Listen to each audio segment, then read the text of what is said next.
Salut et bienvenue dans Design System, le podcast qui part à la rencontre des talents du design français. Je m'appelle Gauthier Zimmerman et ensemble nous allons essayer de comprendre leur processus créatif, leur méthode de travail et leur façon de se réinventer au quotidien. Bonne écoute!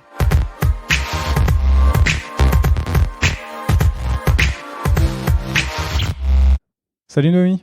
Salut Gauthier, tu vas bien? Ça va et toi? Ouais, ça va très bien, je te remercie. Je te remercie de m'accueillir aujourd'hui chez Itch pour ce deuxième épisode de Design System.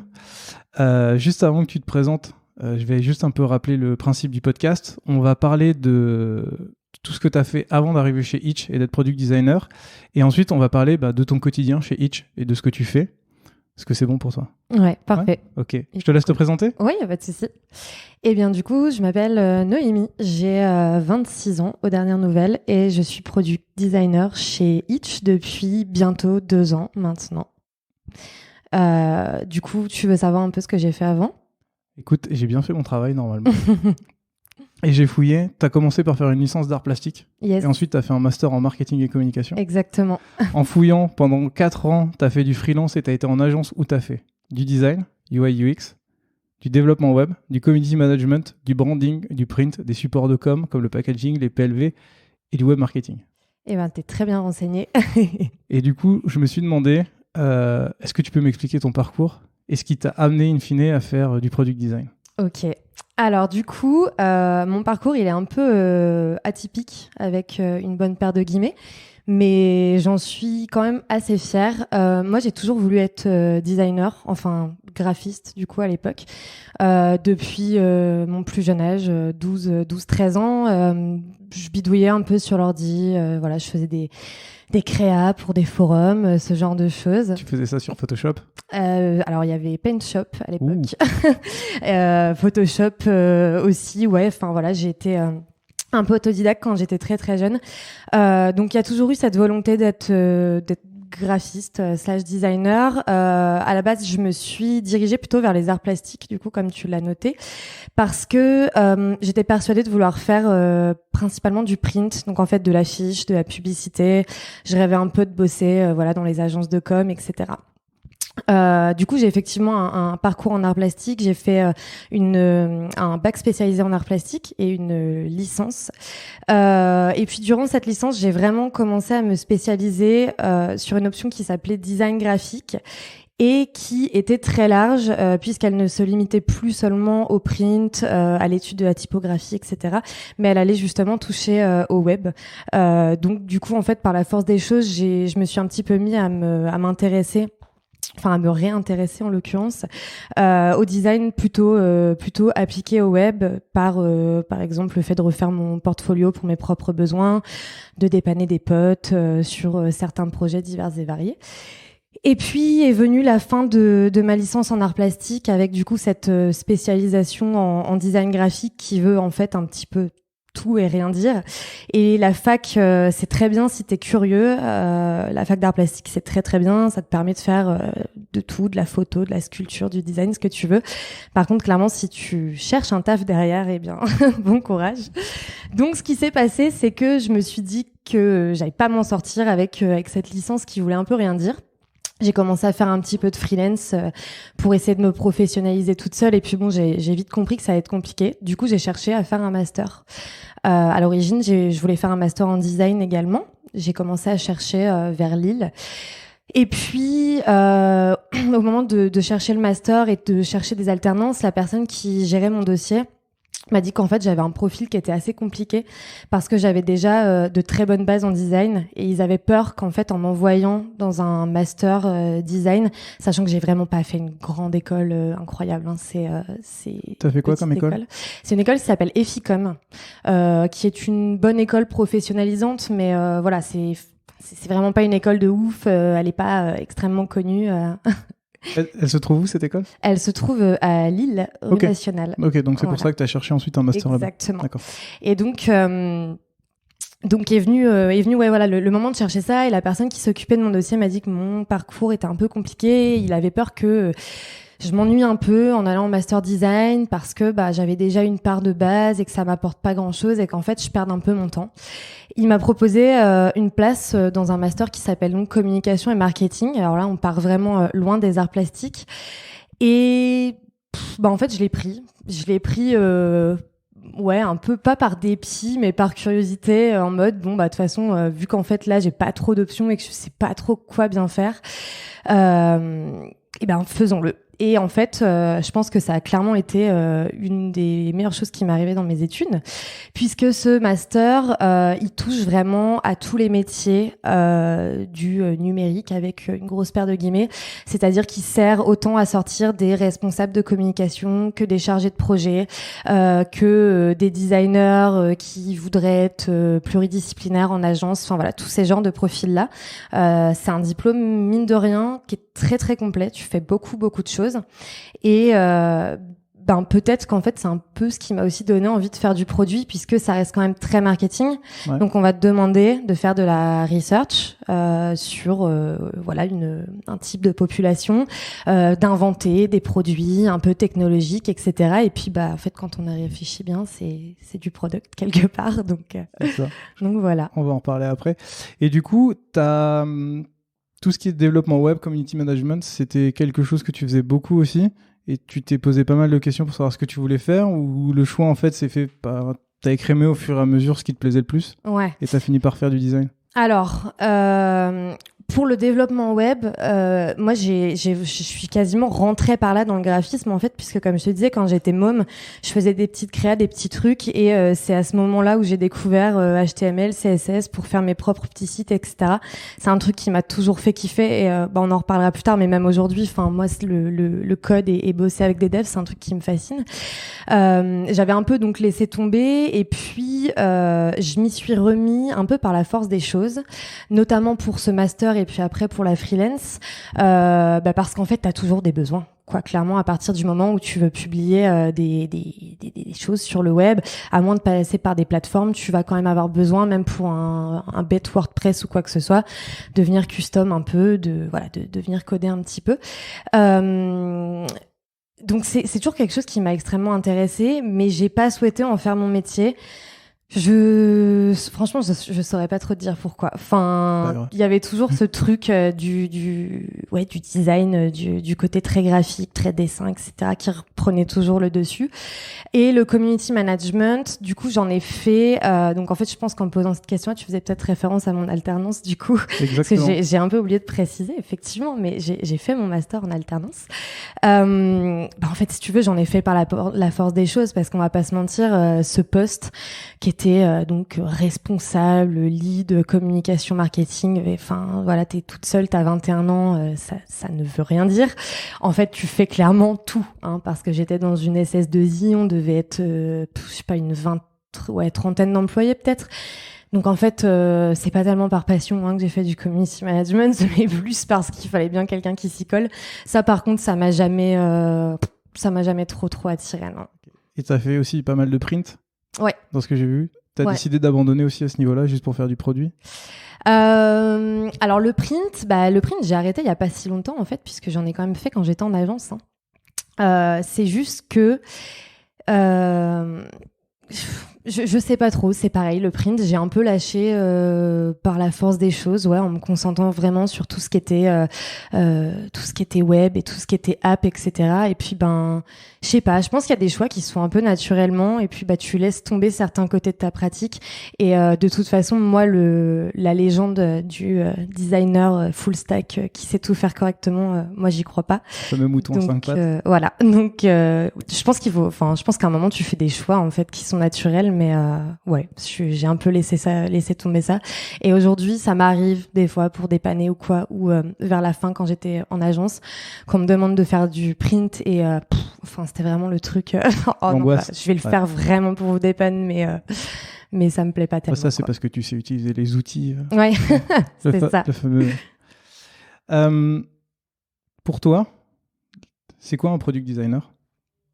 C'est quoi un product designer? Elle est hyper difficile, celle-ci. Elle est difficile.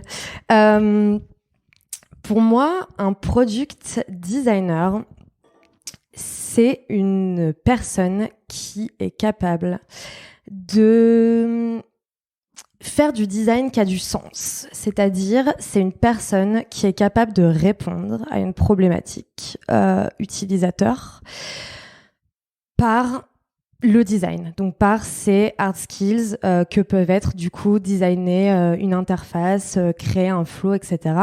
Après, je sais pertinemment que ça c'est la définition très actuelle du product design, parce qu'un product designer peut aussi designer des chaises, pourquoi pas. Après moi du coup, enfin mon métier quand je dis je suis product designer, voilà, moi c'est vraiment je fais du design qui sert à quelque chose. J'essaie de régler un problème que un utilisateur a, qu'une personne a. Très clair. Et du coup, la question était, pour faire ma transition, aujourd'hui, tu es product designer chez Itch. Pour resituer un peu, Itch, c'est... Alors, quand je prépare mes épisodes comme ça, je vais directement sur le site pour choper la catchphrase. Et là, il n'y en avait pas. Donc du coup, je suis allé sur l'App Store. Et Itch, c'est l'appli de VTC pro et convivial. Pour remettre dans le contexte, c'était en 2003 une application de covoiturage de nuit où tu pouvais uniquement utiliser la voiture de 20h à 6h avec des chauffeurs non professionnels. Suite à un jugement en mars 2017, Itch a dû arrêter et repasser sur un modèle professionnel. Aujourd'hui, vous êtes en France, en Belgique, au Maroc, en Algérie et au Cameroun et vous venez de lever 4 millions pour continuer à vous étendre en Afrique. Ma première question, et elle va être sympa celle-là, c'est quoi la différence entre Itch, Uber et Captain ? Alors déjà, tu es très bien renseigné, tu as très bien fait ton taf. C'est quoi la différence ? Eh bien, écoute, alors là, je m'engage pas pour ma boîte, hein. Je donne mon avis perso. Je pense que c'est ce que t'attends.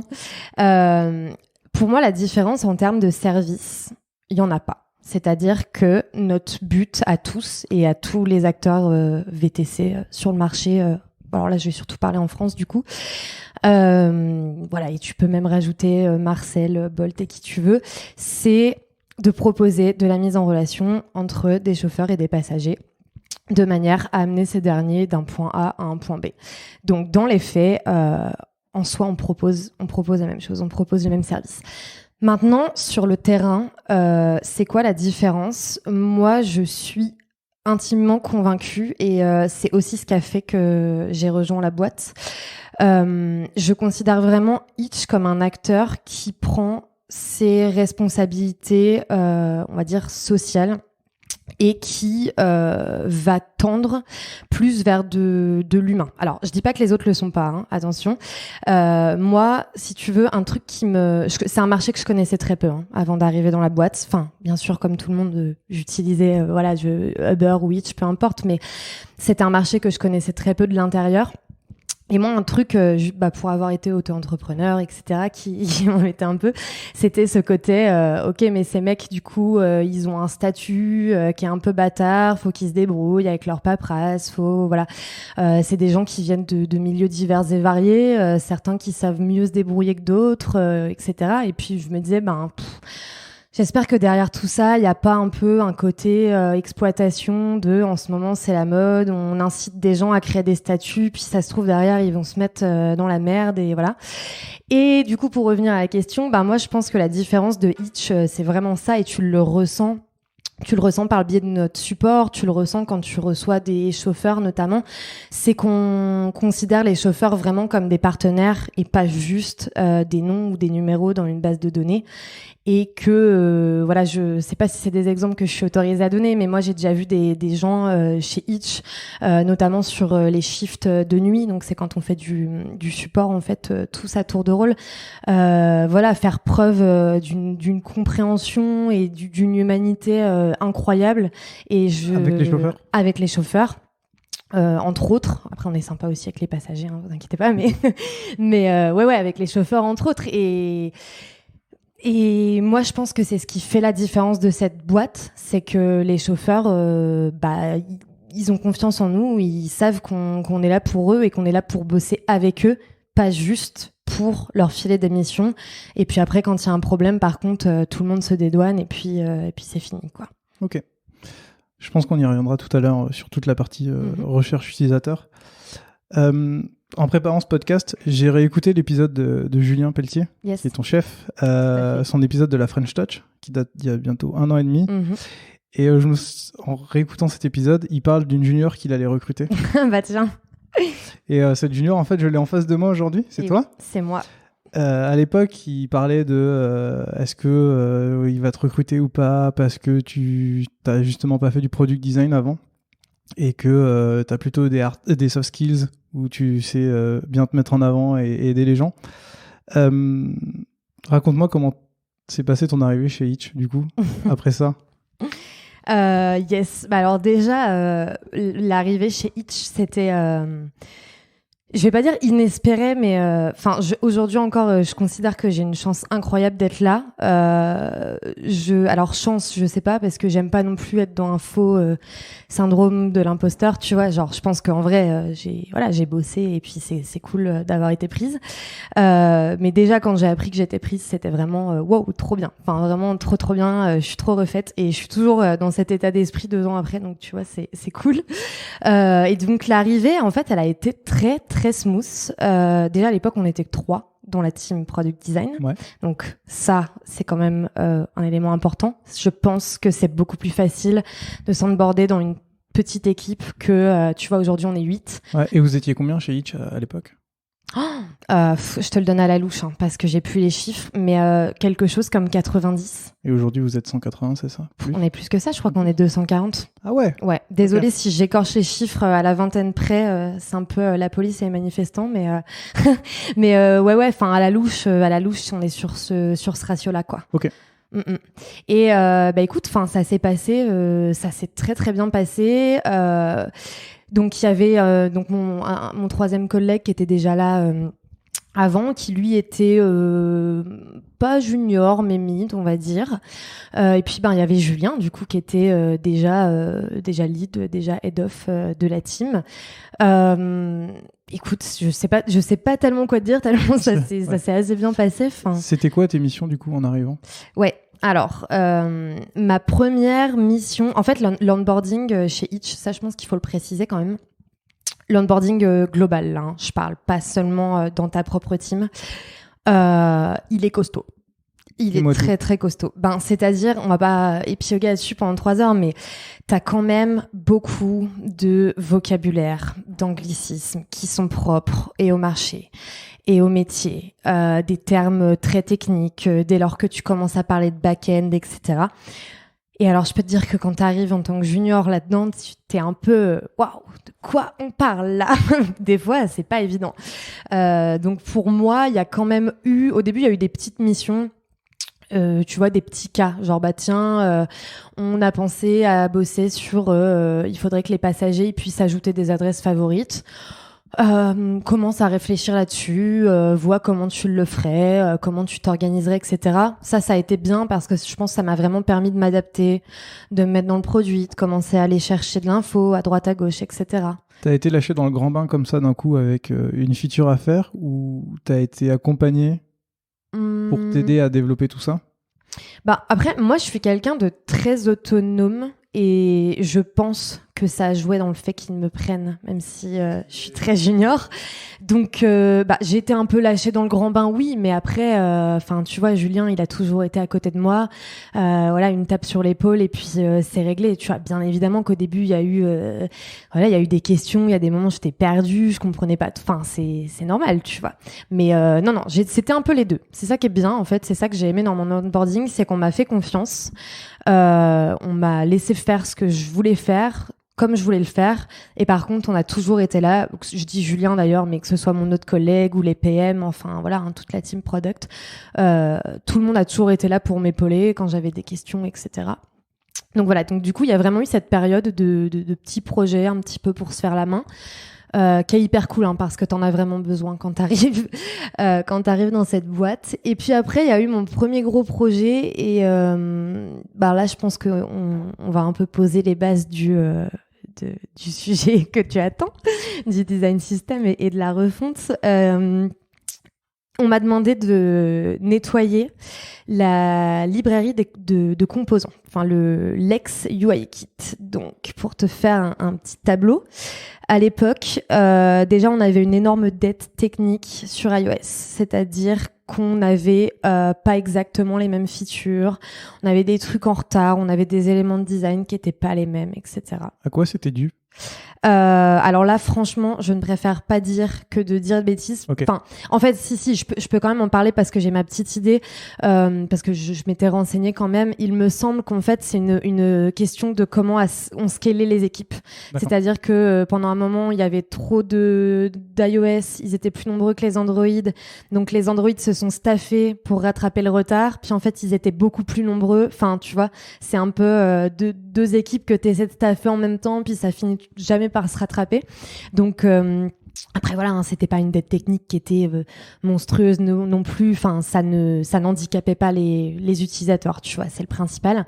Mais donc en tout cas, ça se ressentait déjà légèrement dans les features, ça se ressentait dans le design aussi, parce que à l'époque, t'avais pas du tout la même chose sur les deux applis. Enfin, t'avais beaucoup de différences. Alors ça peut paraître futile, mais voilà, des icônes qui sont pas les mêmes, des patterns de nav qui sont pas les mêmes, des couleurs qu'on sautait, etc. Donc moi, ce qu'on m'a demandé de faire, je ne sais plus lequel c'était, mais je crois que c'était de faire le UIKit iOS. Du coup, il me semble que l'Android était déjà propre. En gros, Julien m'a dit, bah écoute, si t'es chaud, tu peux prendre un téléphone, tu fais des screenshots de toute l'app et t'essaies en fait de refaire les écrans dans Sketch à l'époque. Et à partir de ça, on va essayer de créer des composants et de tout réuniformiser pour essayer d'avoir deux UIKit bien propres qui soient à peu près similaires. C'est-à-dire qu'à l'époque, on ne faisait des maquettes que Android du coup, puisqu'on n'avait pas on avait 3 trucs, genre 3 composants dans le UIKit iOS, tu vois. Et donc ça a été ma première grosse tâche, et c'est là où je me suis dit ouais, bon, bah là, il y a un petit souci en termes de consistance. Et pour te donner une anecdote assez fun, j'étais en train d'essayer de répertorier tous les typos, tous les types de typos, tu vois. Alors après, là, j'ai l'air de me plaindre. Moi, j'ai des petits soucis. C'est vraiment le genre de tâches qui me font kiffer. Donc, en vrai, j'étais très, très contente. Mais j'essayais de répertorier toutes les typos. Et du coup, je suis allée voir, je crois que c'était Jérôme qui est lead dev iOS, et je lui ai dit, mec, je comprends pas. Là, par exemple, j'ai 2 écrans. Pourquoi c'est pas la même chose? Enfin, on dirait que c'est le même truc, mais je sais pas, il y en a un qui a un peu plus de graisse, pas l'autre. Et il me dit, bah attends, je vais te sortir des stats. Il avait quelque chose comme 53 styles de textes différents dans l'app. Voilà, donc ça te donne un petit peu l'étendue des dégâts. Et j'imagine qu'à ça, tu rajoutes les couleurs. Bien évidemment, bien évidemment. Et on va s'arrêter là, parce que sinon après on va pleurer. Et du coup, ton objectif, c'était de reprendre... Est-ce qu'à l'époque, ça s'appelait déjà Flamingo? Est-ce que c'était des UIKits totalement séparés? Et ton objectif, c'était, comme tu l'as dit, de remettre de la consistance sur iOS, avec à terme le but de les fusionner Android et iOS pour que tout soit identique? Ou est-ce que aujourd'hui encore, vous avez 2 systèmes qui vivent en parallèle? Ok. Alors, du coup, à l'époque, cette mission-là, c'était uniquement, en gros, faire un UIKit propre et exploitable. On a commencé, je sais plus quand ni comment, mais à avoir des discussions avec Julien, en se disant, bah en fait, l'app, elle est quand même pas ouf, faudrait faire une refonte, etc. Ça serait bien d'avoir un système, un design système et tout. Et puis Julien m'a dit, bah écoute, en fait, ce projet un peu de refonte, ça fait quand même plusieurs mois qu'il est dans les bacs. À l'époque, ils avaient, si je dis pas de bêtises, consulté quelques freelances pour obtenir un petit peu un look and feel, tu vois. Tu prends 2-3 mecs pas trop mauvais, tu leur pitches ton produit, puis tu leur dis, ben, faites-nous quelques interfaces, ça te donne un peu des idées, tu vois. Ils s'étaient à peu près arrêtés là dans le taf, je crois, à l'époque. Et Julien m'a dit, ben, écoute... si tu veux, on peut essayer de commencer à poser les bases d'un design system. On peut essayer de faire ça. Donc à l'époque, ça s'appelait rien du tout. Et c'est un projet qui a été initié en parallèle de ce truc de UIKit. Parce que de toute façon, on continuait. Nous, on n'a pas été feature freeze. Donc quand on a créé le design system, on continuait de taffer à côté sur nos squads respectifs, sur nos scopes respectifs. Donc, quoi qu'il arrive, il nous fallait quand même des UIKits. Voilà, c'était clairement pas la qualité d'un design system, mais il nous fallait quand même des éléments pour continuer de bosser, de produire et puis de fournir des écrans à nos équipes. Donc non, à l'époque, ça s'appelait pas du tout Flamingo. Et puis, ça a commencé un petit peu comme ça. Avec Julien, et puis on a aussi impliqué mon autre collègue du coup dans l'équipe. Et aujourd'hui, qu'est-ce que c'est concrètement notre design system et comment ça vit Flamingo? Alors, on a fait le souhait d'avoir exactement la même application sur iOS et sur Android.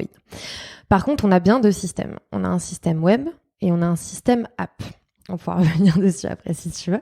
Mais du coup, le système app, on a fait un boulot avec les devs, bien sûr, parce que sans eux, ça n'aurait pas été possible. Un peu de, comment dire, de benchmark en quelque sorte. En fait, on a essayé de trouver c'est quoi les différents patterns de navigation, entre autres, d'animation aussi, sur Android et sur iOS. En fait, à quoi les utilisateurs ils sont habitués, tu vois. Quand tu as ton téléphone et ton OS que tu as pour certains d'entre nous depuis 10 ans, bien évidemment que tu es habitué à certains trucs. Et on s'est dit, on n'a pas envie de faire une app qui va être trop iOS et qui va être bizarre pour les gens qui utilisent Android parce que c'est des patterns qu'ils connaissent pas. Et l'inverse est vrai aussi. Donc, on a essayé de trouver un juste équilibre et de créer des patterns qui fonctionnent pour tout le monde. Donc ça se teste, du coup. C'est des espèces d'organismes, des écrans, des composants que tu fais utiliser, du coup, à des personnes random, en fait, qui sont sur des OS différents pour s'assurer que tout le monde comprend ce qui se passe et puis arrive à utiliser ton app. Ce qui est bien, c'est que tu viens de me griller au moins 5 sujets d'un coup. Ah, je suis désolée. Je vais essayer de tout remettre dans l'ordre. Le premier truc, c'est tu dis qu'il y avait 2 UI kits que vous mettiez en parallèle et que vous faisiez le design system à côté. Ma question, c'est pourquoi vous n'avez pas commencé à faire ce nouveau design system et l'appliquer dans la nouvelle app, enfin dans l'app, au fur et à mesure. Je vais me citer en exemple, comme ça sera plus simple. Aujourd'hui, dans ma boîte, on n'avait pas de design system, donc il y avait quelque chose qui vivotait. Et aujourd'hui, on s'est dit, on va faire un design system et au fur et à mesure, on refait les écrans, on implémente ce design system et on reprend pas ce qui existe déjà. Pourquoi vous avez décidé de vivre avec 2 modèles en même temps, en remettant un à plat, plutôt que de repartir sur le nouveau modèle directement ? Ok. Je pense que la réponse, c'est qu'on partait de beaucoup trop loin. Parce qu'en fait, l'app, elle avait jamais évolué depuis sa création, en fait, quasiment. Et que nous, il y a eu une vraie volonté de faire les choses, excusez-moi l'expression, mais au poil de cul. C'est-à-dire qu'il y a eu un travail de référencement qui a été énorme. Et il y a très peu de choses qui ont été laissées au hasard. Et en fait, on a vraiment eu besoin de créer les composants d'abord dans notre coin, de les tester, de revenir dessus, d'itérer, etc. Et en fait, je pense que ça aurait été très compliqué de le faire en prod parce que c'est-à-dire que tu peux te dire, ok, bon, là j'ai fait un bouton, je vais le faire, je vais le mettre à partir de ma prochaine feature, je dis que ce bouton il s'applique à peu près partout. Déjà c'est un taf de ouf quand t'es pas feature freeze parce que aujourd'hui il faut que tu ailles dire à ton dev dans une app comme celle qu'on a encore en prod aujourd'hui d'aller changer le bouton partout. Ça se fait pas en un claquement de doigts. Alors du coup, je me suis peut-être mal exprimé. Nous, le but c'est aujourd'hui on se dit on crée notre nouveau bouton, on garde tous les anciens et à partir de maintenant le nouveau il est implémenté sur tout ce qui arrive.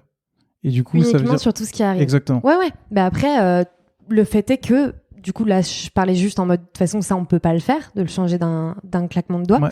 Et puis surtout, en fait, après, si tu dois réitérer, alors là, un bouton, du coup, c'est peut-être pas le meilleur exemple, mais si tu dois réitérer sur ce truc, si tu te rends compte qu'il y a des cas dans lesquels il marchait pas, etc., en fait, tu vas aller devoir le changer, le retester en prod. Enfin, tu vois, c'est un peu compliqué.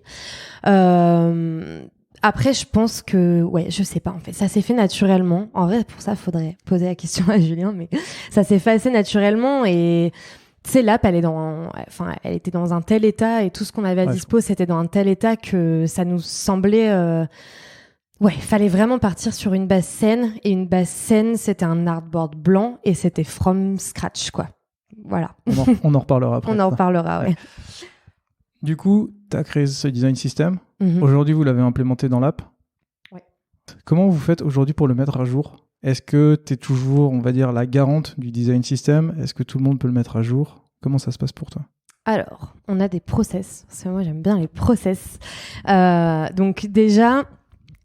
aujourd'hui, le design system, il est pas en prod. Hein. Pour l'instant, il est simplement dans une bêta. Donc, c'est-à-dire que toute l'app a été refaite avec tous les nouveaux composants. On a fait 2 semaines de raid avec les devs. C'était incroyable. Donc, pour l'instant, déjà, il y a rien, si tu veux, qui est vraiment... Non, vas-y, je te laisse. Ok, je croyais que tu avais une question. Pour l'instant, il y a rien qui est remplacé pour l'instant. Là, on en est qu'à la version 1.1.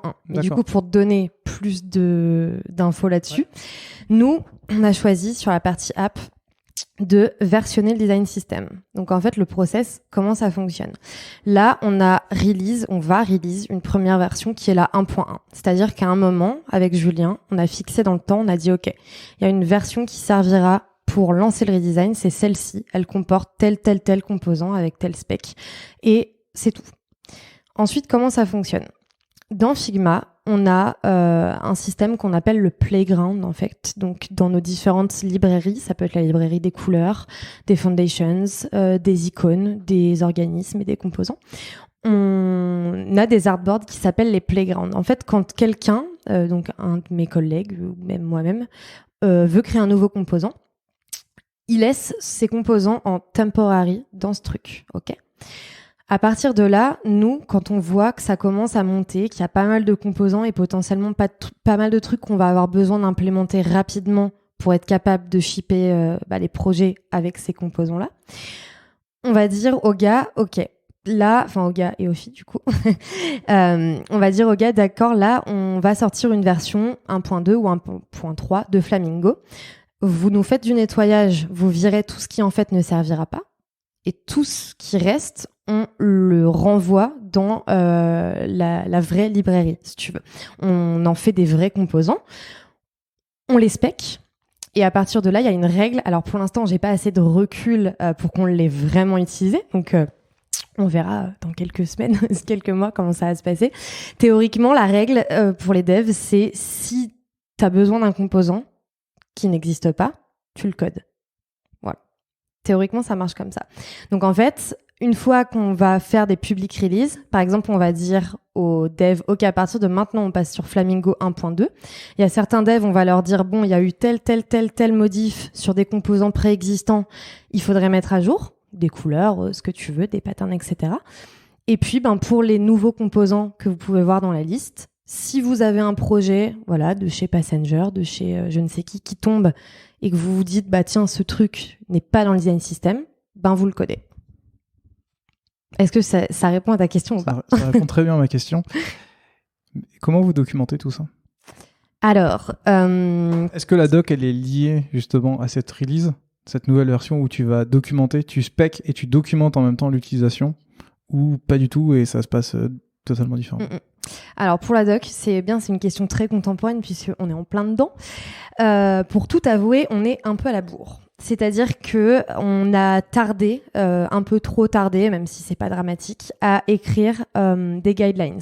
Donc en fait aujourd'hui, on a une documentation assez fournie. C'est des specs. C'est vraiment des specs techniques. C'est-à-dire, je sais pas, mon text field, quels sont ses différents états, quelle couleur il prend, qu'est-ce qui est possible, il y a un secondary text, il n'y en a pas, il y a des icônes, il n'y en a pas. C'est vraiment des specs d'implem techniques, si tu veux. C'est bien sympa, mais c'est un peu barbare. La team est en train de scaler. T'es jamais à l'abri d'avoir, j'en sais rien, des stagiaires, pourquoi pas des PM qui peuvent avoir besoin de faire des trucs dans Figma. Donc, il faut absolument que tu documentes l'usage aussi. Donc en ce moment, on est en train d'écrire des guidelines. Justement, on se pose la question de c'est quoi la limite, la frontière entre des guidelines, des specs. Est-ce que tu merges tout? Est-ce que tu ne merges pas tout? Et donc en fait, pour répondre plus concrètement à ta question, on documente tout ça dans Notion. On est en train de faire là un espèce de grand tableau avec t'as chaque composant dans une grande carte. Et puis quand tu ouvres, et en fait, on vient t'expliquer à quoi sert ce composant, c'est quoi sa dernière version. Quels sont ses specs techniques, etc. Et puis en dehors de ça, parce que là c'est quand même moins grand public, ça a moins besoin d'être consulté par tout le monde, on a effectivement un autre doc Notion qui recense toutes les versions qui ont été, qui ont été ou qui seront faites de Flamingo, avec ce qu'elle comportait en termes de modifications, de nouveaux éléments. On a un système de wishlist aussi. En gros, c'est ce qui correspond à ce que je te disais dans Figma, à cette histoire-là de Playground.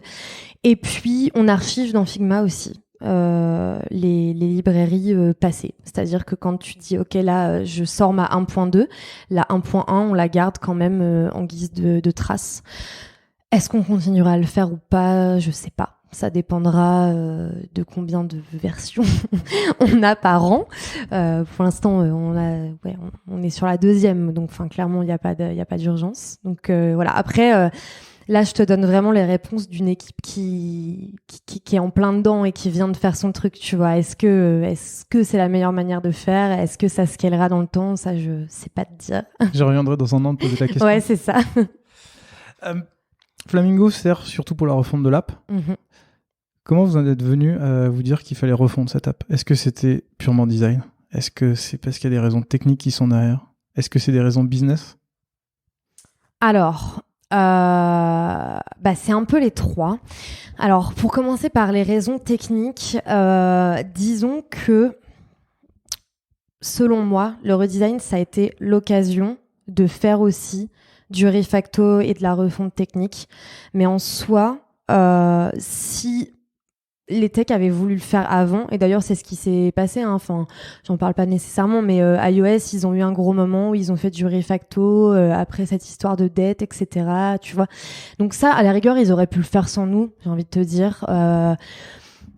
Bon, voilà, c'est un peu le redesign, ça a été un peu une excuse pour onboarder tout le monde là-dessus et ça s'est très bien passé. Pour moi, les raisons, elles sont principalement design. Mais du coup, ça va toucher au business aussi. Déjà, tu as le look and feel général du produit. Quand tu as vocation à scaler ton business, à t'ouvrir dans d'autres pays, à faire plus de rides par semaine, à faire venir plus de chauffeurs, etc., présenter une app qui est outdated, qui date de 2013, c'est pas possible. Enfin voilà, tu vois, aujourd'hui ça évolue tellement vite, il faut quand même que tu aies un truc qui ressemble minimum à quelque chose. L'idée n'étant pas d'adopter les dernières tendances et puis de tout jeter à la poubelle dans 6 mois parce qu'en fait t'as sorti une app en brutalisme et puis c'est cool mais genre demain c'est fini, tu vois. L'idée c'était un peu d'actualiser le truc quand même, de le rendre un peu plus moderne. Et puis au-delà de cet aspect purement esthétique, quoi, si je puis dire, il y avait aussi les limites en termes d'expérience utilisateur. C'est-à-dire que l'app, elle a été conçue, mais ce qui est très bien, hein, de manière très simple, le plus simple possible pour que tu avances dans ton flow. Mais sauf qu'en fait, il y a un moment où, quand tu veux ajouter des nouvelles offres, des nouvelles options, des nouvelles features, etc., en fait, tu te retrouves bloqué. Parce que, qu'est-ce que je fais? Je fous tout dans des floating buttons, je fais des sous-menus. Enfin, tu vois, il y a un moment, en fait, ton app, elle est beaucoup trop simple pour arriver à scaler, à rajouter des nouveaux trucs. Et donc, c'est là, surtout, qu'était l'urgence, en fait, de repenser principalement le flow de ride. Donc, le flow de ride, c'est à partir du moment où tu commandes, où tu reçois pour les chauffeurs un ride, jusqu'au moment où tu notes. Là, il y avait vraiment une urgence, ouais. Parce que plus d'une fois, on s'est retrouvé bloqué sur des features ou à se torturer, juste parce qu'en fait, ta contrainte, elle est beaucoup trop forte. Alors oui, designer avec de la contrainte, c'est cool et ça fait partie du métier. Mais par contre, quand ton propre produit est en train de se refermer sur toi et te bloquer, c'est pas non plus top, tu vois. Donc il y avait vraiment cette volonté avec Flamingo de faire un truc le plus malléable possible, quoi. Enfin, vraiment un système de Lego. Tu peux activer, désactiver des briques et ça fonctionnera toujours dans tous les pays, peu importe ton nombre d'offres, etc. Tu peux nous expliquer un peu comment tu as procédé en fait de A à Z pour cette refonte? De A à Z? Ouais. Ok. Alors, je vais essayer de synthétiser de manière claire et par étapes. Étape numéro 1, comme je l'ai dit tout à l'heure, recensement des composants et de ce dont tu as besoin sur de l'existant et sur qu'est-ce qui pourrait potentiellement tomber dans les roadmaps à venir qu'on pourrait déjà se permettre d'anticiper. Recensement. Ensuite, c'est con, mais pour te structurer, t'en as un peu besoin. Tu poses un peu ton look and feel avec tes éléments UI de base, des boutons, des champs de formulaire, des choses comme ça. Vraiment tes éléments les plus simples. Déjà avec ça, t'essaies de créer de recréer certains de tes écrans et tu les fais tester le plus rapidement possible, juste pour voir comment ça réagit. Est-ce que les CTA c'est visible, c'est clair, etc. Et puis il y a un moment où on avait fixé une espèce de petite version, donc une fois que tu vois on avait bien bossé nos composants, etc. Là on s'est dit ok, va falloir qu'on fasse vraiment un gros taf là de usability parce que d'abord, tu testes tes composants de manière un peu individuelle. Tu vois, par exemple, quand on se posait des questions sur OK, c'est quoi un écran de recherche et comment il fonctionne le champ de recherche, Julien, il a été faire des tests qui étaient liés quasiment qu'à ce pattern-là, tu vois. Donc d'abord, tu testes tes trucs un petit peu de manière tout seul, tu vois, de manière indépendante, chaque élément de son côté. Et puis après, tu vas commencer à essayer de recréer le plus d'écrans possible, au moins ton flow principal. Et puis c'est là que les choses se corsent, parce que c'est là que tu te rends compte que en fait les espaces que t'as prévus c'est pas les bons, ça marche pas, et puis que voilà. Donc là tu commences un peu à remettre le nez dedans, tu rechanges des trucs et tout. Et puis une fois que t'es à peu près bon sur tes composants, comment ils vivent dans les écrans, là on a dit ok, on dépile. Donc on a vraiment pris par grand scope de la boîte. On a commencé à refaire les écrans un par un, à les montrer au PM, à les tester un petit peu en interne et puis à aller les tester au Hitch Café ou au bureau pour des chauffeurs, au Starbucks, au McDo, au bureau, parfois même dans la rue pour des passagers, enfin des potentiels passagers. Et puis voilà, en fait, tu déroules. On a eu, je pense, de la chance. On n'a pas eu trop de pain points. Un truc quand même qui est très important, que j'ai quand même oublié de dire dès le départ, quelle honte. Nous, on a impliqué les devs très très tôt. Et ça, c'est vraiment hyper important. Parce que quand tu pars comme ça, from scratch, t'as un peu tendance des fois à t'emballer. Tu peux avoir tendance à t'emballer et à oublier un peu les limites techniques que tu peux avoir qui peuvent être propres à ta boîte et à ton produit. Nous, on a des trucs, des contraintes back-end assez fortes, des contraintes mobiles pas tellement fortes, mais en tout cas qui peuvent être chronophages quand tu engages une refonte, etc. Donc en fait, ce qui a été très important aussi pour nous, c'est d'avoir les devs avec nous, toujours sous la main, qui nous aidaient à itérer, qui nous conseillaient, qui nous disaient d'emblée, ça on peut pas le faire. Enfin, tu vois, ça nous a économisé, je pense, beaucoup de temps. Et après, sur le test, écoute, voilà, une fois que tu as commencé à dérouler tous tes écrans et tout, il y a pas si longtemps que ça, là, il y a, je sais pas, 1 mois et demi, 2 mois, Matt, qui est donc un des co-founders et boss du produit, moi je l'appelle, il nous a dit, par contre, les gars, avant qu'on entame là l'implème de tout le redesign, moi je voudrais que vous retestiez tout. Et alors là, tu te dis, oh putain, sérieux quoi? Enfin, ça fait 5 quarters qu'on y est, on a déjà testé plein de trucs. Ouais, mais là, tu vois, en fait, il y a un moment, ça devient réel. Il y a toute cette partie là de plusieurs quarters où t'es dans encore de l'ordre du projet et puis tu vois, c'est cool, ça déroule, c'est tranquille. Et puis il y a un moment où on est en train de parler de réquisitionner tous les devs, de feature freeze pendant 2 semaines voire plus, etc. Et là ça commence à devenir réel, tu vois. Et du coup après on a tout retesté. En fait on a fait des énormes protos hyper réalistes et on est parti avec ma PM, avec d'autres designers, Julien a été impliqué aussi, etc. Et on est reparti tester ça avec des passagers, des drivers. Et comment tu sais que ce test il a fonctionné? Alors ça dépend ce que tu testes. Nous, sur les tests de la fin, en fait, on avait des scénarios. Si tu veux, comme je t'ai dit, tous les composants avaient déjà été testés. Donc déjà, tu t'élimines tous les aspects un peu foireux qui peuvent être vraiment propres à tes composants. En fait, on avait rédigé avec du coup ma PM des scénarios en fait.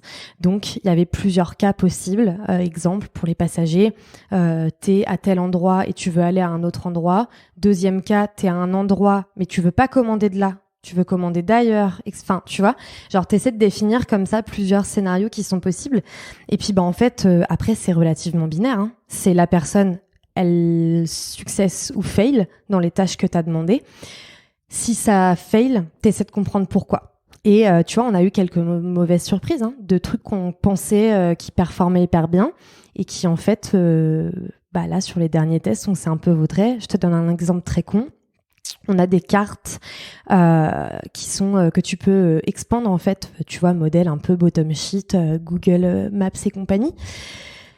Ce truc, ça a été testé, hein. Ça a été testé avec des chauffeurs et tout. A priori, il n'y avait pas de pain point. Et puis, en fait, là, quand on s'est pointé sur les derniers tests, on disait au mec, OK, est-ce que tu peux faire telle action? Imagine que la personne ne vient pas, tu veux annuler. Et puis là, tu vois le mec qui tape partout sur l'écran. Et tu te dis, bon, d'accord.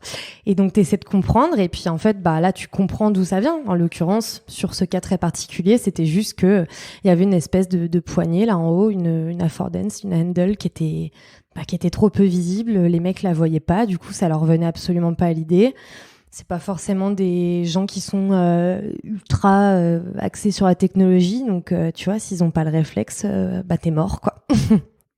Ok. Elle sort quand, cette refonte? Aïe, j'en ai un peu marre qu'on me pose cette question. Fallait t'y attendre. Ouais, évidemment qu'il fallait que je m'y attende. Bon, alors, j'espère que je me ferai pas taper sur les doigts pour avoir répondu. Non, théoriquement, donc là, on est en train de corriger les bugs, parce qu'évidemment, c'est pas marrant, hein, s'il y a pas de bugs. Ça serait beaucoup trop facile. On est en train de corriger les bugs. Ensuite, on va avoir une première release, là, théoriquement, courant décembre. Donc, ça va arriver très vite, qui va être ce qu'on appelle Intern and Friends. Donc, en fait, c'est tous les gens en interne. Et puis, potentiellement, si je veux que mon mec ou qui sais-je puisse en bénéficier, je peux demander à ce qu'il soit dans le batch.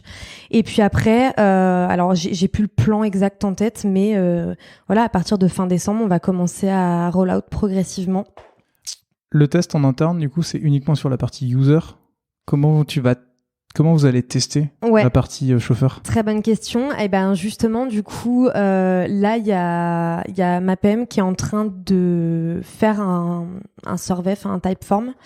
Nous, on a une base un peu de chauffeurs dont on sait qu'ils sont friands de nous aider, qui donnent des conseils, qui répondent souvent, etc.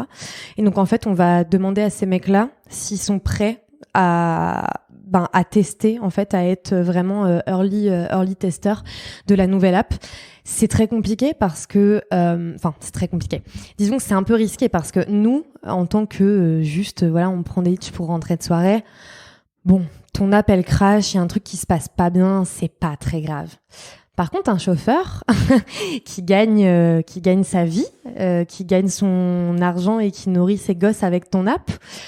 Si ça casse, c'est un peu compliqué. Donc, du coup, va y avoir... de toute façon, c'est jamais gravé dans le marbre. On a un système en plus où on peut décider d'activer ou de désactiver le redesign, entre guillemets. Donc, tu vois, on prend pas trop de risques, mais en fait, on va demander tout simplement une base de chauffeurs s'ils sont chauds pour tester, quoi.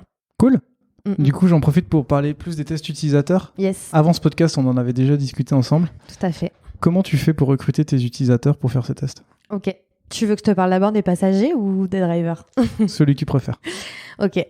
Alors, celui que je préfère parce que ça m'énerve un peu, c'est le recrutement de testeurs passagers. Donc, en fait, il y a 2 profils dont tu peux avoir besoin selon les sujets sur lesquels tu travailles. Soit tu es plus sur de l'acquisition où tu vas chercher des gens qui ont très peu utilisé l'app, voire même pour qui ce serait la première session. Là, ça reste assez simple. Moi, c'est un truc...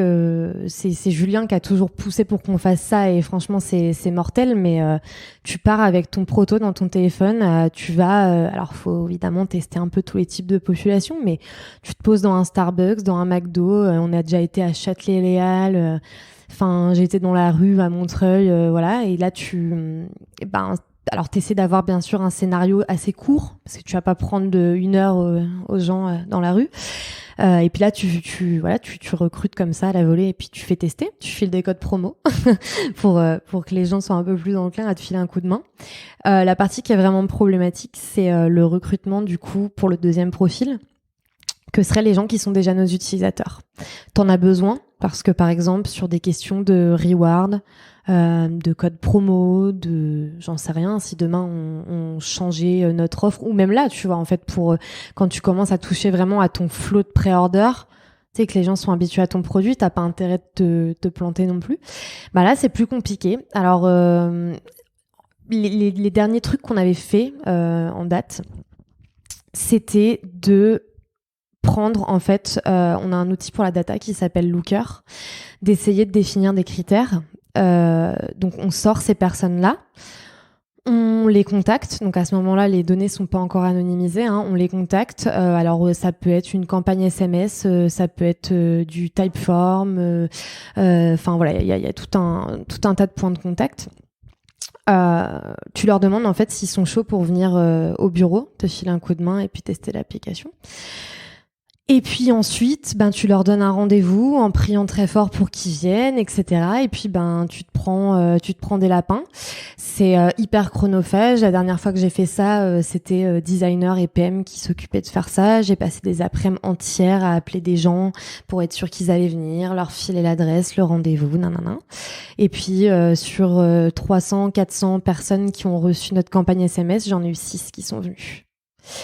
Donc le retour sur investissement de temps, là, il est pas ouf. Après, normalement, on dit que si tu as 5 utilisateurs pour tester, c'est suffisant. Ouais, ça va. Mais en fait, c'est juste que... Ça prend un max de temps. Ouais, c'est ça. En fait, après, oui, c'est sûr que quand t'as pas de pain point majeur et que ton truc, ça roule à peu près, oui, tu fais venir 5-6 mecs, t'es pas trop mal, t'as 90%, plus de 90% de chances de repérer ce qui va pas. Mais quand même, faut bien se rendre compte que du coup, pour l'argent, parce que les campagnes, SMS et tout, c'est pas gratos, et le temps qui, du coup, notre temps de travail et de l'argent aussi quelque part investi, 400 mecs contactés versus 14 qui te disent qu'ils viennent et 6 qui se présentent, tu vois, ouais. C'est quand même un petit peu compliqué. Un petit peu frustrant aussi. Donc ça, c'est un truc sur lequel on est en train de bosser aujourd'hui. On a une personne qui vient d'arriver il y a pas très longtemps là dans l'équipe qui est très très très balèze sur les sujets de research, qui va clairement pouvoir là dans les semaines à venir nous aider là-dessus aussi, à mieux recruter, à aller plus vite et tout ça. Et puis on se renseigne en fait quand on voit des solutions passer. Pour l'instant, on n'a rien trouvé qui nous aidait vraiment là-dessus. Donc nous, côté passager, le guérilla testing, ça reste vraiment, c'est vraiment ce qu'on fait quasi quotidiennement. Enfin, en tout cas très très souvent. Et pour les chauffeurs, c'est beaucoup plus simple. Il y a 2 possibilités. Soit tu commandes un hitch. Donc nous, on a déjà fait des campagnes sauvages comme ça. Tu commandes des chauffeurs à 16h, les mecs viennent te chercher devant les bureaux. Coucou, on travaille chez Hitch. On a des trucs à te montrer. On te paye ta course en échange, etc. Et sinon, on a, et alors ça, c'est du pain béni, comme on dit. On a le Hitch Café. J'en suis tellement jaloux. Et oui, je sais. Le Hitch Café, concrètement, c'est un lieu qui est loué. Alors là, on est le nouveau, on est sur un bail d'1 an, je crois.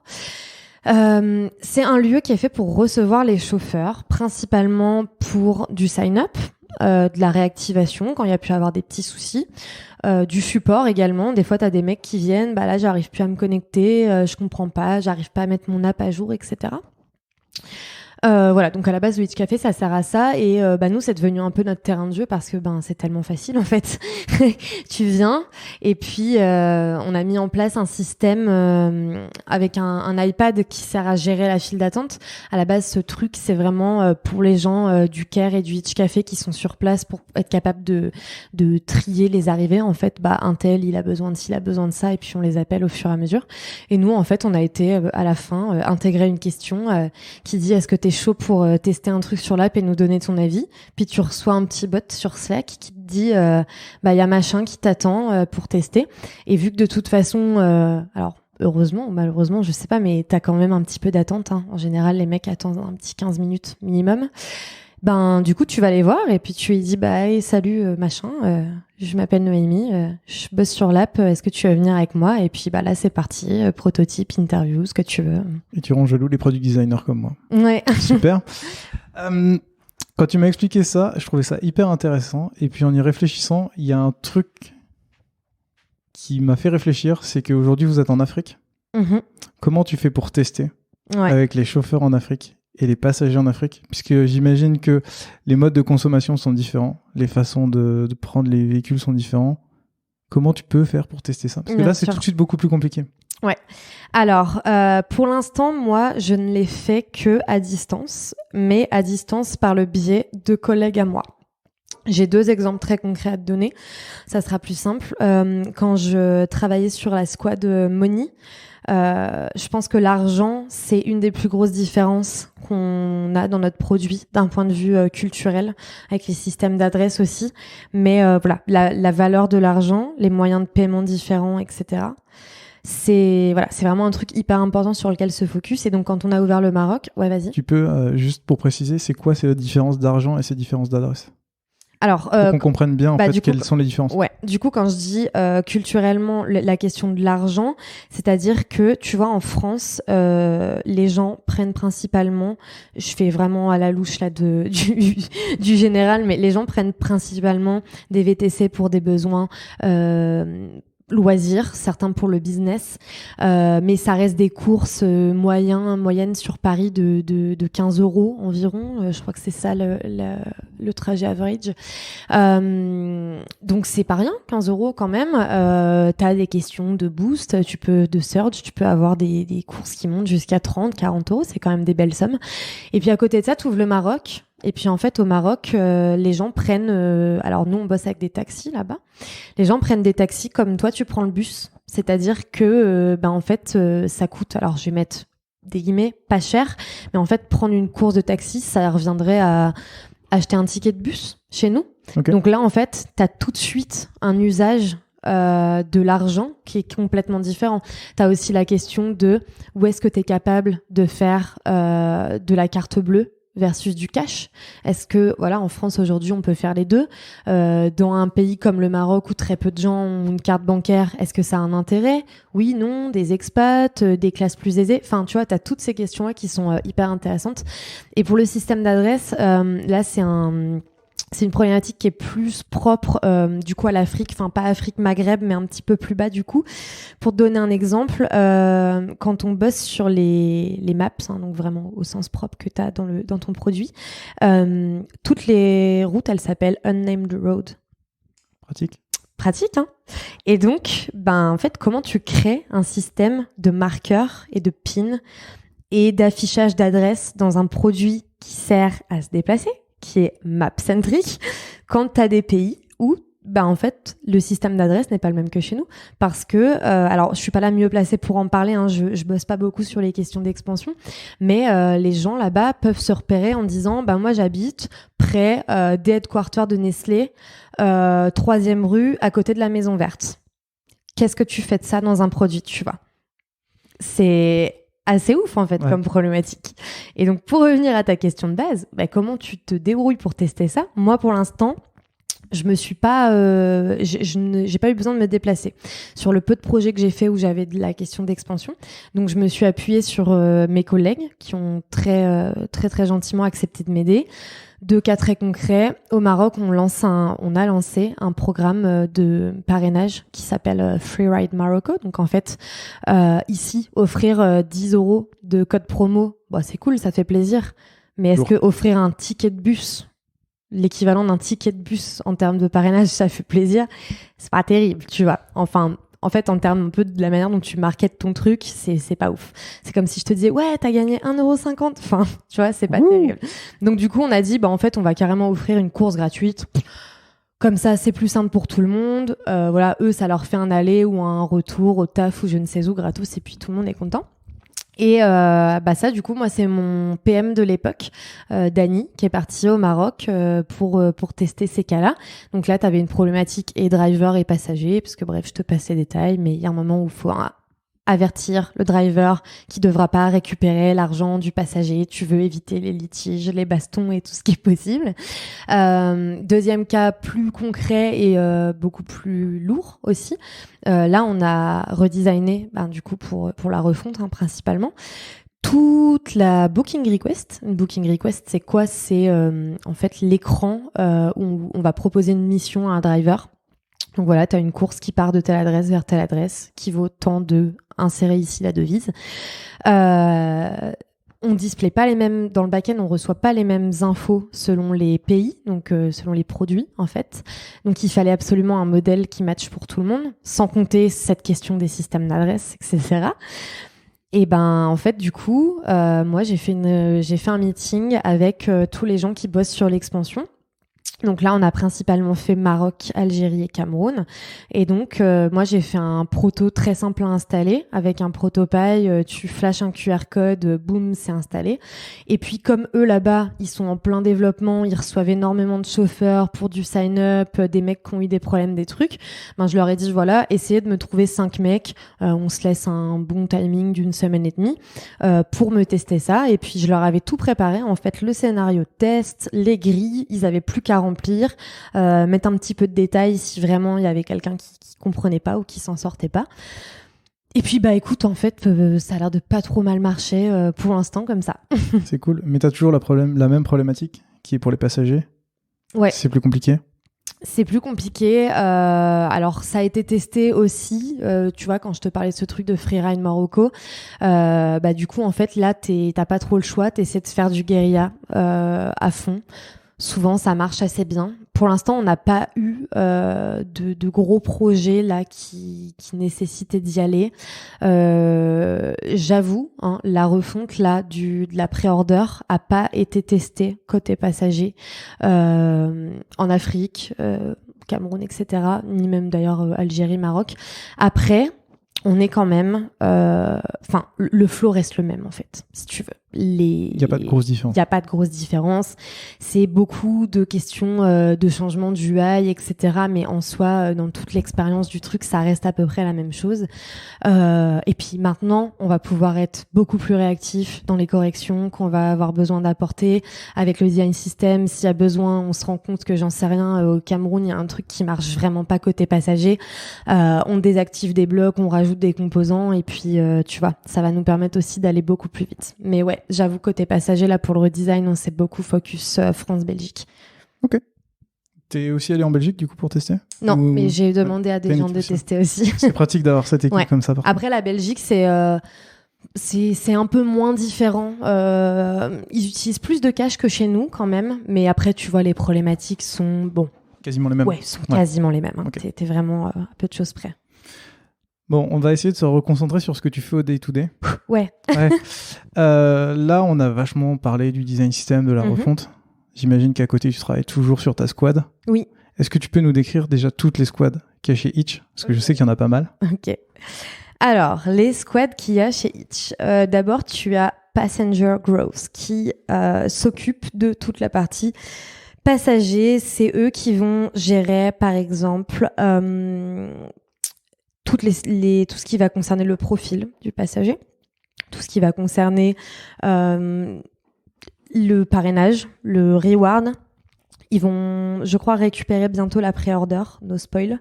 Voilà, c'est tous ceux qui s'occupent en fait de comment tu fais venir, comment tu gardes et comment tu fais un peu grandir et évoluer tes passagers dans ton produit. Par exemple, ils ont créé des deep links pour pouvoir être affichés dans Citymapper. Voilà, ils s'occupent un peu de tout ça. Ensuite, t'as Driver. Driver, ils sont divisés en 2 sous-squads. T'as Driver Growth et Driver Engagement. Growth, ils vont s'occuper, alors si je dis pas de bêtises, plutôt de tout ce qui va être, par exemple, comment tu consultes tes revenus, comment tu récupères tes factures, comment tu te connectes à ton portail Driver et qu'est-ce que tu vois dedans, etc. Et engagement, tu vas être par exemple sur des questions de reward, de quelles sont les features qui peuvent faire que en fait mes drivers vont vouloir venir chez nous, vont rester, comment tu innoves, etc. Par exemple, tu as une feature qui s'appelle Get Me Somewhere où tu vas rentrer en fait le chauffeur va rentrer une adresse, admettons fin de nuit, il tape son adresse et on essaie de lui proposer que des courses qui vont vers chez lui, comme ça il se rapproche le plus possible. C'est des choses comme ça. Ensuite, tu as une squad qui s'appelle Marketplace. Marketplace n'a plus de designer aujourd'hui parce que Marketplace est une team, une squad très ingénieur. C'est beaucoup de questions de comment on fait. Alors c'est en termes de produits, c'est fascinant, hein, mais en termes de design, il y a moins de besoins. C'est en fait comment tu fais du matching. Comment tu équilibres ton offre, ta supply, ta demand, c'est quoi les algorithmes qui font que les gens vont être matchés, tous les calculs, etc. Donc tu vois, c'est un truc très très technique. Donc plus de designer aujourd'hui. Ensuite tu as Moni donc qui va s'occuper là de toutes les questions de paiement. Alors Money est une team qui fait beaucoup de projets cross-team, en fait, de par son importance. C'est très central, les moyens de paiement, pour une app de VTC. Ça touche aussi bien aux chauffeurs qu'aux passagers. Ça touche aussi bien à la question de je vais commander qu'à la question du support derrière. Quand il y a une erreur de calcul, qu'est-ce qu'on fait? Comment on rembourse? Tous ces systèmes-là. Donc, team très très centrale, très importante. Et puis ensuite, tu as Customer Care, qui est une team relativement nouvelle, qui va s'occuper de toute l'expérience support. Et ce qui est très intéressant, c'est que les users sont pas seulement les passagers ou les drivers, mais c'est aussi les gens en interne. Donc, c'est-à-dire que l'équipe du care est aussi en fait un type de user pour qui on va essayer de rendre l'admin, à titre d'exemple, plus fluide, mieux utilisable, etc. Et puis ensuite, tu as la dernière team, donc la meilleure. La mienne, la meilleure évidemment, la team Ride, avec qui je suis encore aujourd'hui avec ma PM Marie et un deuxième designer Luc, mon collègue. C'est un peu la team Rocket. Voilà, là on n'est pas, il n'y a pas un seul designer, il y a 2 designers. Alors Ride, qu'est-ce que c'est? Alors aujourd'hui, on s'occupe encore de la pré-order. Potentiellement bientôt, ce sera plus nous. Mais Ride, c'est toute la cinématique, tout le scénario, comme je te disais tout à l'heure, de ce qui se passe à partir du moment où tu commandes jusqu'au moment où ta course va se terminer. Ton trajet va se terminer et tu vas donc attribuer une note et potentiellement laisser un commentaire. Et ce qui est très intéressant, c'est que c'est un flow qui est miroir, en fait. Donc, c'est-à-dire que quasiment tout ce qui se passe côté passager a un impact côté driver et inversement. Voilà, t'as plusieurs phases très distinctes de ce flow. C'est un flow, moi j'adore, c'est très central, c'est assez technique quand même. Et puis, c'est vraiment, je pense que c'est quand même le cœur du produit en fait. Enfin, c'est là que c'est un peu là que ça se passe. C'est vachement siloté, non? Ouais, ça va. Je sais où tu vas m'amener. Tu sais exactement où on va aller. Et tu sais que je sais. Ouais. Alors, là, je vais te livrer ma vision. Hein. Encore une fois, je m'engage pas. C'est mon objectif. Pour l'intégralité de la boîte. Donc, effectivement, il y a ces scopes. Dedans, tu as des équipes. Tu as une équipe qui est toujours la même. Un product manager, son binôme, designer, un certain nombre de mobiles, un certain nombre de back-end, des personnes des ops qui viennent aider ponctuellement et des personnes de la data aussi, entre autres. Et donc, en fait, effectivement, siloté dans le sens où t'as beaucoup de knowledge chez Hitch, t'as beaucoup de choses à savoir qui sont très importantes, tant sur tes utilisateurs que sur la technique. Qu'est-ce qu'on display à cet endroit-là, à ce moment-là, qu'est-ce qui se passe, beaucoup de edge case, de trucs. Et donc, en fait, aujourd'hui, ça fonctionne parce que, une team est honneur, en fait, de son savoir et de sa connaissance, de sa documentation, etc. Le problème que moi, je constate... Du coup, avant de parler du problème, j'imagine que ça vous permet d'être hyper véloce, puisque vous connaissez absolument tout de votre squad. Ça vous permet de... être super rapide, de savoir vous adapter hyper rapidement et de pouvoir avancer. Voilà, ça c'est un des avantages, c'est que du coup, t'as toujours tout à portée de main, t'as toujours les bonnes personnes à portée de main. Oui, donc effectivement, ça permet d'être rapide. Clairement, là-dessus, il y a aucun doute. Mais du coup, si on regarde un peu plus en détail les problèmes que ça peut poser, déjà, ça peut commencer par les projets cross-team, qui peuvent être parfois laborieux à mettre en place, surtout d'un point de vue tech. Ouais. Qui lead ces projets du coup? Alors, qui lead chaque projet? Non, c'est plus là sur ces projets cross-team. Ouais. Comment tu mets en place? Est-ce que tu as un lead d'une des équipes qui est détachée et qui gère ce projet? Est-ce que c'est chaque équipe gère sa partie et...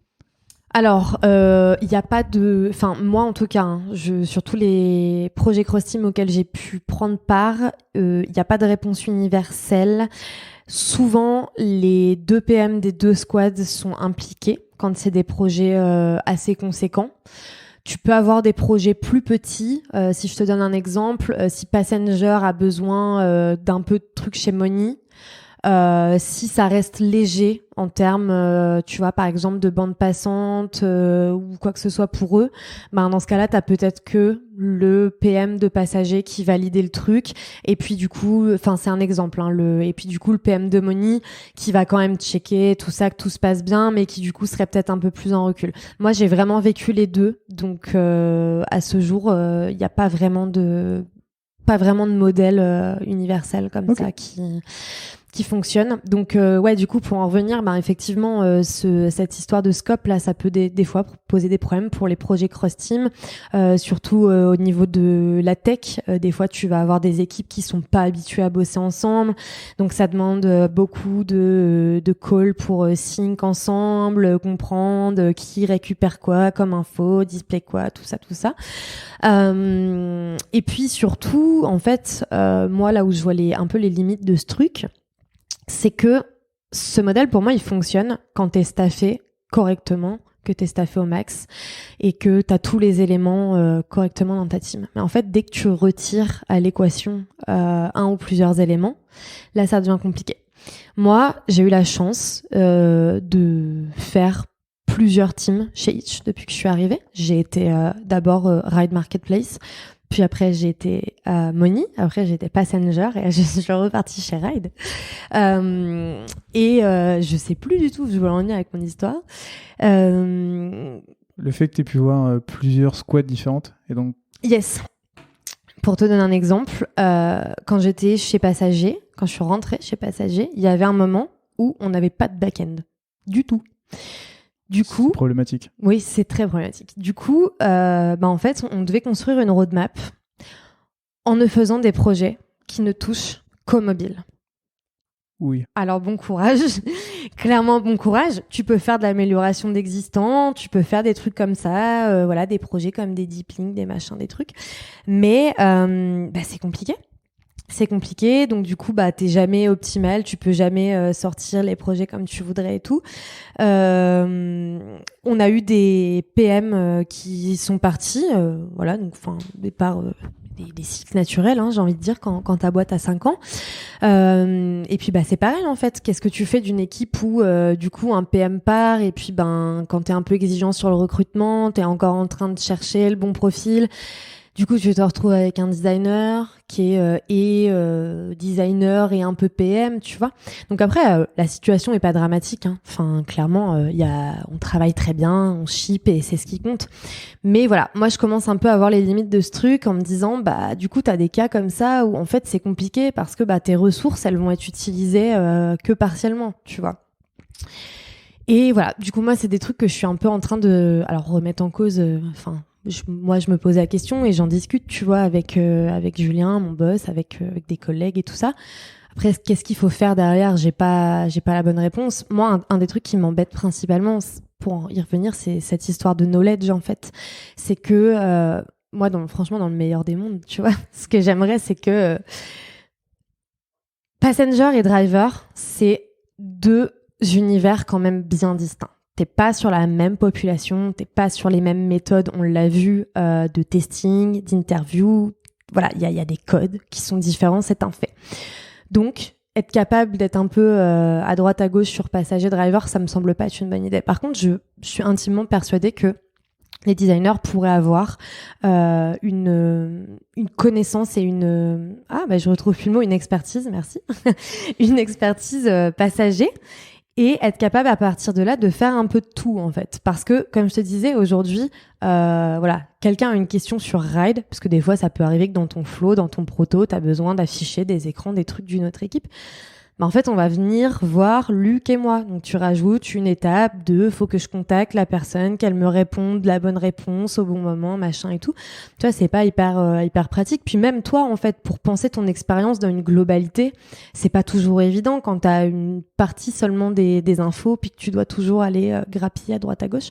Donc, moi, j'aimerais qu'en fait, on ait des designers experts passagers, experts drivers et qu'à partir de là, quand on est sur passager, tu dispatches tes ressources là où il y en a besoin. Donc, il y a un projet Money Passenger, j'en sais rien pour des coupons. Et tiens, machine, t'as pas de taf, tu pars, hop, tu pars bosser avec Moni, hop, Passenger, tu fais ton projet. Et pareil, chez Driver, tu pourrais faire un petit peu de tout, en fait, voilà. Mais ça, c'est La petite dans le meilleur des mondes. interne, dans le meilleur des mondes. Ouais. Du coup, comment vous faites en tant que designer à l'heure actuelle pour vous challenger entre vous? Par exemple, nous, chez Captain Contrat, on a des design reviews et des design critiques où on s'enferme dans une salle, on présente nos projets, on essaye d'avoir des recommandations entre nous pour avancer. Vous, vu que vous êtes par squad, est-ce que vous avez quand même ces moments où vous retrouvez entre designers, où vous montrez le travail que vous faites, vous vous challengez entre vous? Yes. Eh ben, écoute, c'est à peu près pareil, je pense. Nous, on a du coup des design critiques. Donc, c'est 2 fois par semaine. C'est un créneau qui est toujours bloqué, qui est libre. Et on vient, voilà, je vais pas t'apprendre ce que c'est une design critique, mais on vient du coup présenter un projet ou un certain nombre d'itérations, demander du feedback, etc. On a aussi, à l'initiative d'un designer de ma team, un channel Slack qui s'appelle Wesh, alors tu fais quoi? Et du coup, tu peux venir poster. Alors là, c'est plus pour vraiment du quick feedback ou donner un petit peu d'actu sur ce que tu fais, parce qu'effectivement, quand tu es dans différentes squads, c'est pas toujours évident de savoir sur quoi les autres bossent. Surtout que vous n'êtes pas tous à Paris. On n'est pas tous à Paris, tout à fait. On est à la louche, 50-50 sur Paris et Lyon. Voilà. Donc dans ce channel, par exemple, tu peux dire hey les gars, je suis en train de me prendre la tête sur les text fields du design system. Voilà, j'ai passé 1 heure à faire ça. Lâchez des commentaires sur Figma si vous voyez un truc, si vous avez des idées. Enfin, tu vois, c'est un peu un moyen comme ça de dropper des trucs. On a aussi des temps ensemble où ça parle quand même boulot. On a un chill call 1 fois par semaine. Qu'est-ce que c'est? Alors, c'est en fait un créneau attends, je ne me rappelle plus, le lundi matin. Le lundi matin, où tous les product designers de la team, donc les 8, on se rejoint dans un Zoom. Et puis, bon, c'est un call assez léger, mais on raise en fait des sujets de taf qui nous sont propres. Ça peut être un petit peu tout et n'importe quoi. Ça peut parler de collaboration, purement de design, de conf, de je ne sais quoi. Donc on a ces temps-là aussi qui nous permettent d'échanger sur ce qu'on fait, ce qu'on aime faire, etc. Cool. Je sais que tu m'avais parlé aussi d'un truc que j'ai trouvé hyper intéressant, c'est le pair design. Yes. Est-ce que tu peux nous en dire un peu plus? Tout à fait. Alors, le pair design, c'est un truc qu'on fait de plus en plus et ça me réjouit parce qu'avant, c'était un peu plus triste. Alors, le pair design, pour moi, tel que moi je le pratique, il y a 2 manières de faire. Soit c'est quand tu veux vraiment partir sur de l'itération. Là, je te donne un exemple. Avec un de mes collègues, Fabiano, on avait à peu près la même idée sur Android d'offrir aux chauffeurs une bulle, tu sais, comme fait Messenger en fait, qui te permet de réaccéder rapidement à l'app, et plus si affinité d'ailleurs. Et puis en fait, comme on avait un peu la même idée, puis qu'en plus c'est quand même un projet qui est un peu plus driver que ride, on s'est dit écoute, faisons la partie discovery et itération ensemble, tu vois. Donc ça, c'est ce premier usage. Et le deuxième usage, ça peut être aussi dans les moments où tu bloques des projets qui sont relativement complexes. Par exemple, tout à l'heure, je te parlais de cette histoire de booking request, là, donc l'écran que tu pousses aux chauffeurs pour leur filer une mission. Il y a eu des moments qui ont été durs, où on s'en sortait pas, on retombait, quand tu pensais que ton truc était validé, en fait, il l'était pas, tu te rendais compte que dans un pays, ça marchait pas, c'était compliqué. Et puis en fait, des fois, à force d'avoir la tête dessus, tu pètes un plomb, t'arrives plus à démêler, t'as beau relire tes interviews, ta doc, tes trucs de stakeholders, tes machins, tu t'en sors plus. Tu vois, là, par exemple, faut admettre, je pense, quand c'est comme ça, faut vraiment rester le plus humble possible et dire, là, j'y arrive pas, quoi. Donc, les gars venaient m'aider. Et donc, par exemple, avec Luc, on avait pu faire du pair design à cette occasion où j'ai dit ouais mec, là j'y arrive pas à trouver, faut que tu m'aides. Et donc on repart alors quasi from scratch avec des composants et tout, tu vois, mais et on essaie de trouver ensemble des solutions, des combinaisons, etc. Alors après, le pair design chez nous, je pense que chacun le pratique un peu à sa sauce. Moi là, je te donne vraiment ma vision. Je sais qu'il y a d'autres personnes dans l'équipe qui en font. Je sais pas comment ils s'en servent et comment ils le font. C'est un truc qui est mine de rien assez récent pour nous. Ok, top. On arrive à la fin de l'entretien. Enfin, non, Yes. Je t'avais dit que Tu m'avais je dis prévenu. épisode et que je dis entretien. C'est ce moment-là où tu vas pouvoir ouvrir ton ordinateur et où tu vas pouvoir te poser la Tu question. as vu comme je suis disciplinée comme invitée. Est-ce que, du coup, tu as des ressources à nous transmettre? Livres, blogs? Alors, j'ai noté 3 livres, 3 podcasts et un truc random. Si ça fait trop, tu me dis.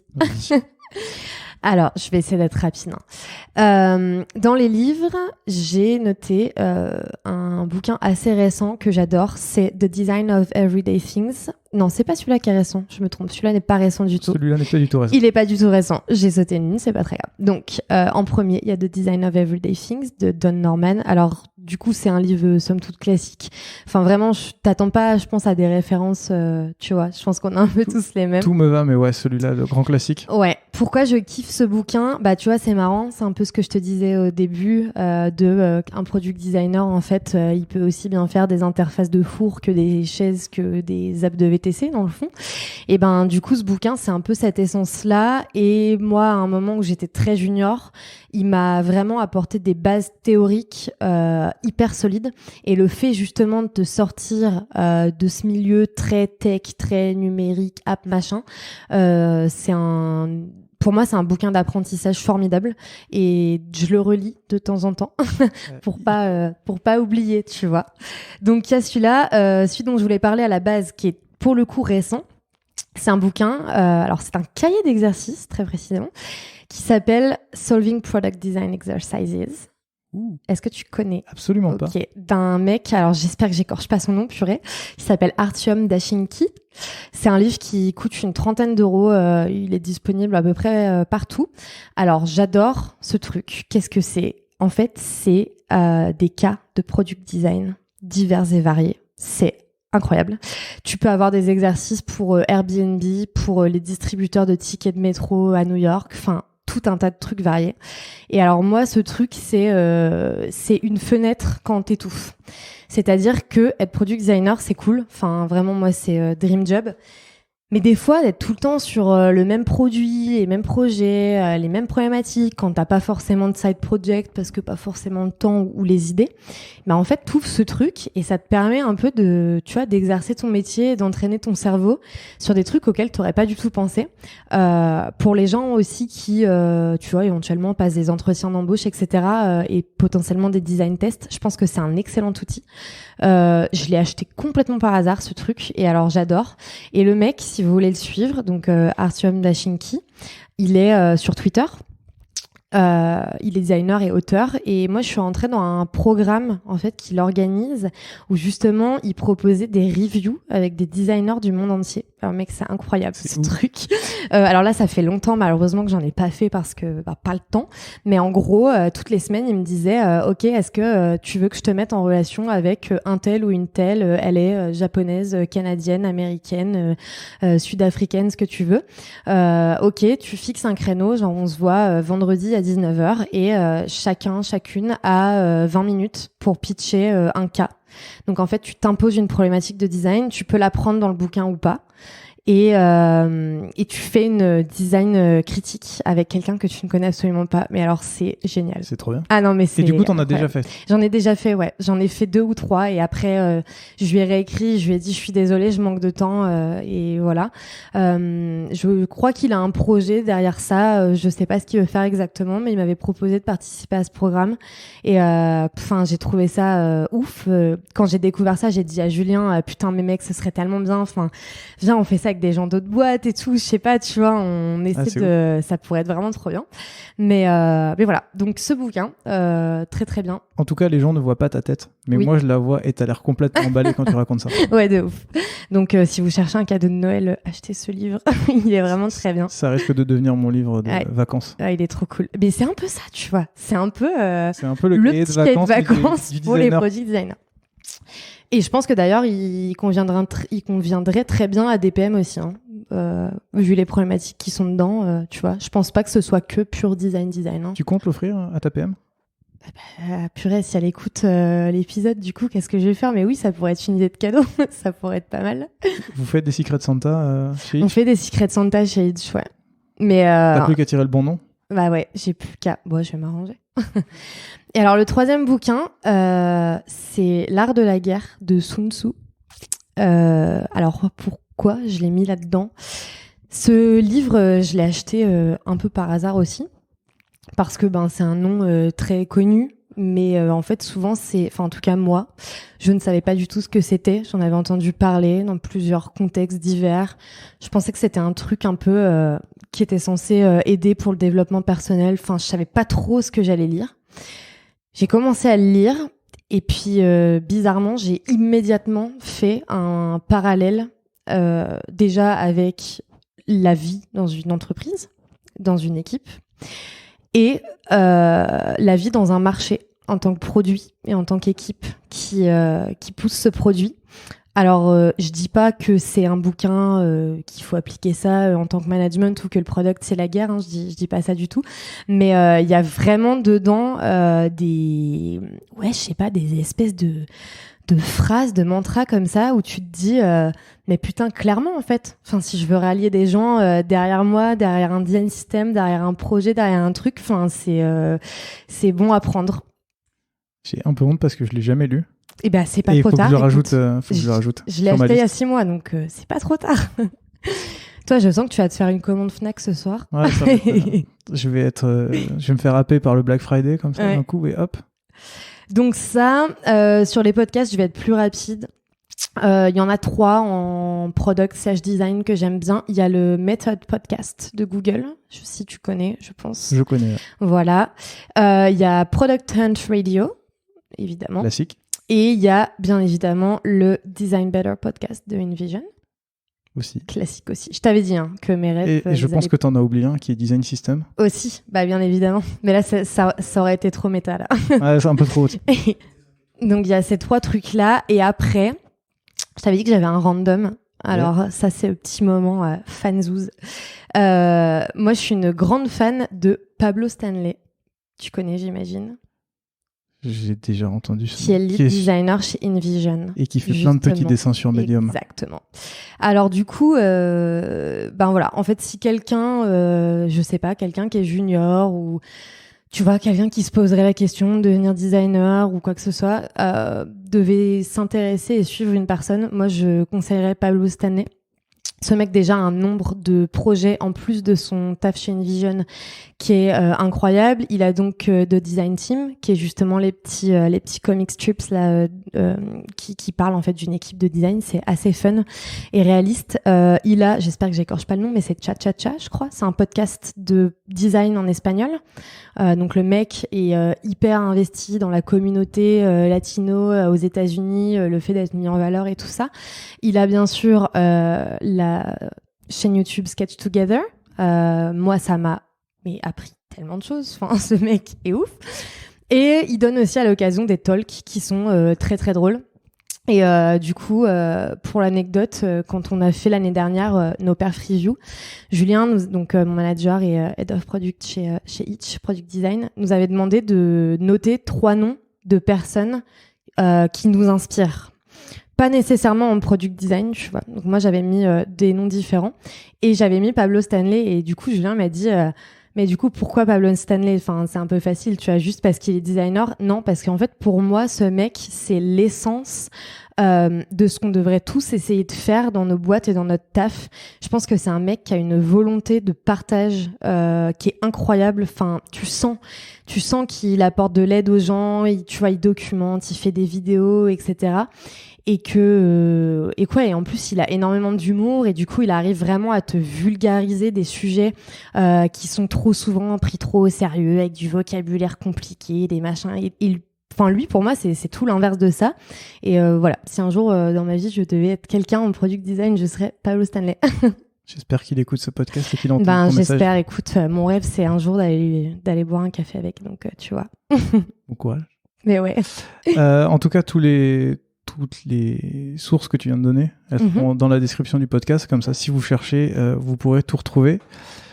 Si les gens veulent te contacter, oui. Ils vont où ? LinkedIn, Twitter ? J'ai mon site perso. Normalement, si tu tapes Noémie Cattel, tu le trouves. Je le mettrai aussi dans la description de l'épisode. Et puis, en fait, dedans, ça reste assez simple. Il y a mon LinkedIn, il y a mon Twitter. Mon Twitter, c'est Cattel Inc. Tu pourras mettre le lien aussi.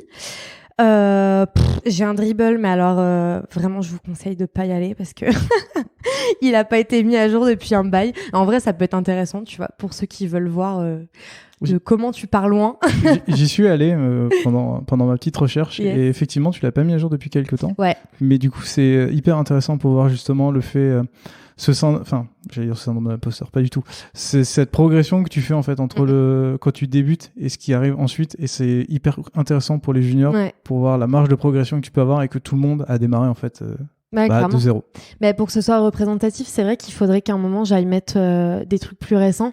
Mais en fait, en agence, t'as certaines clauses qui font que t'es pas nécessairement autorisé à tout publier. Et puis chez Itch, je te dis en fait, 5 quarters, un peu plus d'1 an et demi que je suis là.